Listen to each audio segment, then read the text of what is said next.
2020 nung unang inilabas ang dual sport bike ng Honda, na Honda IDV sa bansa. Maraming tumangkilik at namangha sa bagong motor na hindi lang siya pwedeng gamitin sa magagandang daanan sa syudad ay mapapakinabangan mo rin kahit sa mga lupain at harsh terrain. Ang IDV motorcycle scooter ay nagbigay sa marami ng pag-asa na ma-stabilize ang anumang kalsada na dadaanan, ito man ay malulubak, mapuputik at matutubig na lugar. Mula noon ay marami ng ginawang update sa Honda IDV. Mula sa external specs at performance, nagkaroon pa ng mas matatandang klase. Kaya naman kung isa ka sa mga naghihintay ng bagong update nito ngayon, ay mas maiging malaman mo muna ang mga panibagong updates sa iba pang mga modelo nito ngayon, na baka ito na rin ang mailagay sa bagong Honda IDV 160 na ilalabas ngayon. Pero bago yan syempre, kung bago ka pa lamang po dito sa ating channel, ay huwag kalimutang pindutin ang subscribe button, pati na ang notification bell para naman ma-update kita lagi sa ating latest video upload. Naging popular sa marami ang natatanging disenyo ng isang makapangyarihang dual sport bike na Honda IDV sa Pilipinas na 160cc, ngunit iba pa rin daw ang dating ng isang motor na may mas mataas ang capacity. Gaya na lamang ng Honda IDV 350 at ng Honda IDV 750cc na tatalakayin natin ngayon. Ang mga modelong ito ay ang isa sa mga pinapangarap ng mga Pilipinong rider na makarating na sa Pilipinas ngayon, lalo na sa mga panibago nitong updates sa specs and features, maging sa external na disenyo. Unahin muna natin ang Honda IDV 350 dahil sa angkin nitong makabagong katangian, malakas na makina na may kumpiyansa sa kahit saan mang terrain at malulubak. Ang bagong-bagong Honda na IDV 350 2025 model ay mas pinabongga sa bago nitong update ngayon. Meron itong makabagong features gaya ng connectivity, magandang functionality, mga safety and security, at talagang mas maporma din naman ang windscreen protector kasama ang mga bulking hitsura. Dala ng mga cover na garnish fairings na bumabalot sa buong body frame at chassis nito. Ang bagong disenyo ng modelo ay mas aagaw sa atensyon ng marami na dinadala ang postura ng mala-urban jungle at sporty scooter, kasama ang mas pinalakas na makina na magbibigay ng maaasahang biyahe. Isang 350 cubic centimeter na displacement na may kasamang single cylinder, 4-stroke, 4 valves, liquid-cooled na cooling system, at isang ASP Plus engine technology.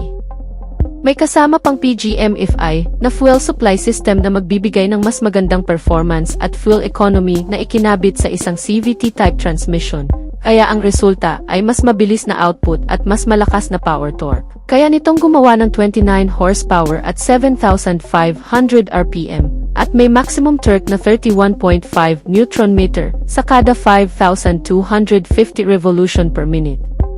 Kaya ang bilis ay umaabot ng 135 km per hour itong Honda IDV 350, bagamat malaki ay may katipiran din. Na kaya nitong umubos ng 1 litro ng gasolina sa loob ng 30 km na layo at may kasamang fuel tank capacity na 11.7 liters, mas mahaba habang biyahe dala ang mas magagandang gamit.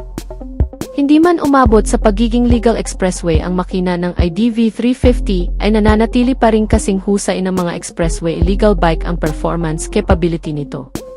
Na kahit may daan sa mga maluwang na kalsada ay mabibigyan ka pa rin ng mas magandang handling at stability gamit ang tubular steel underbone chassis frame at kabuuang bigat nito na umaabot ng 186 kg. Kasama ang suspensions na 37mm upside-down inverted front telescopic fork na may 125mm travel at 3 suspension na piggyback twin shock absorber na may adjustable preload pa.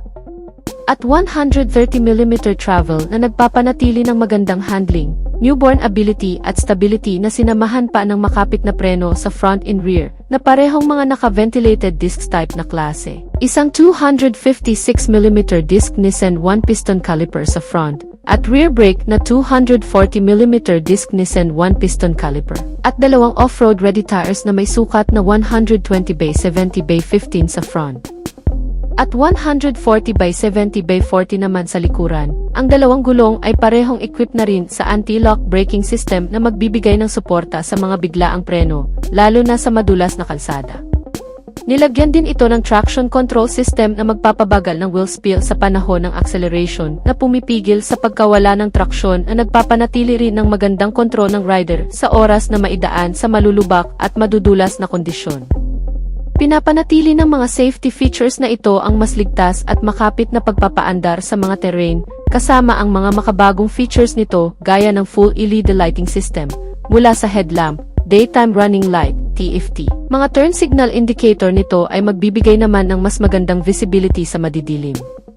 Ang bagong Honda IDV350 ay nakakuha rin ng bagong TFT display instrument meter cluster na may malinaw at advanced na digital information. At sinamahan pa ng bagong road sync connectivity features ng Honda na kung saan dito ay maaari mong may connect ang cellphone. Gamit ang application sa tulong nitong bagong connectivity ay makakapag-play ka na ng music sa cluster na may kasama na ring navigation system. Kaya mas naging convenient hindi lang sa milyahe, orasan, odometer, at iba pang sign na makikita mo rito, kasama na rin syempre ang menu at maintenance recommendation nito. Nilagyan na rin ito ng parang GPS map, kaya hindi mo na kailangan pang ilabas ang cellphone, dahil dito ay masusubaybayan muna, maging ang real-time direction. Naka-keyless entry na rin ang modelo na sinamahan pa ng answer back system at anti-theft alarm system. Nilagyan na rin ito ng USB Type-C charging port at side stand kill switch. May kasama na rin itong hazard lamp at pass switch. May mga console pocket sa harap at isang malawak na underseat compartment storage na may kabuang sukat na 48 letters. Kasyang-kasya daw ang dalawang full-face helmet dito. Ang bagong Honda IDV350 ay meron itong 11.7-liter na fuel tank, seating height na 795mm, ground clearance na 145mm, at tumitimbang na 186 kg. May bagong looks ang modelo na may kasamang mga bagong graphics at disenyo, pati na ang mga bagong color combination. Good news mga ka-Wizard Moto, dahil kalalabas lang nitong bagong Honda IDV350 kamakailan lang dito sa atin sa Pilipinas, na may suggested retail price na 380,000 pesos. Price may vary depending on location.